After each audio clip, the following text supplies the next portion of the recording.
एक बूढ़ा आदमी कांच के बर्तनों का बड़ा सा टोकरा सर पर उठाए शहर बेचने के लिए जा रहा था।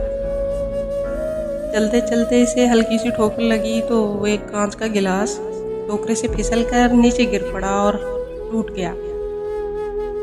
बूढ़ा आदमी अपनी इसी रफ्तार से चलता रहा जैसे कुछ हुआ ही न हो।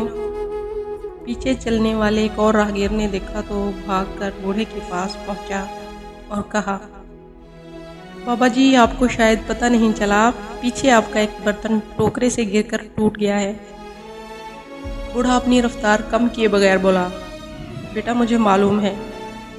राहगीर हैरान होकर बोला, बाबा जी आपको मालूम है तो रुके नहीं। बूढ़ा, बेटा जो चीज़ गिरकर टूट गई इसके लिए अब रुकना बेकार है। अलफर्ज मैं अगर रुक जाता, टोकरा ज़मीन पर रखता, इस टूटी चीज़ को जो अब जोड़ नहीं सकती को उठाकर देखता, अफसोस करता,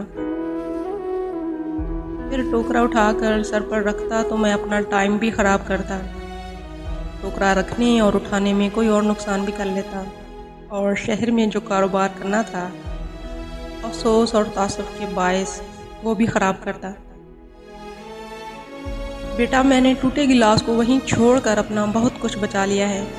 हमारी ज़िंदगी में कुछ परेशानियाँ, गलतफहमियाँ, नुकसान और मुसीबतें बिल्कुल इसी टूटे गिलास की तरह होती हैं जिनको हमें भूल जाना चाहिए, छोड़कर आगे बढ़ जाना चाहिए। क्योंकि ये जो बोझ होते हैं जो आपकी रफ्तार को कम कर देते हैं, आपकी मुशक्क़त बढ़ा देते हैं, आपके लिए नई मुसीबतें और परेशानियां घेर लाते हैं, आपसे मुस्कुराहट छीन लेते हैं, आगे बढ़ने का हौसला और चाहत ख़त्म कर डालते हैं। इसीलिए अपनी परेशानियों, मुसीबतों और नुकसानात को भूलना सीखें और आगे बढ़ जाएं।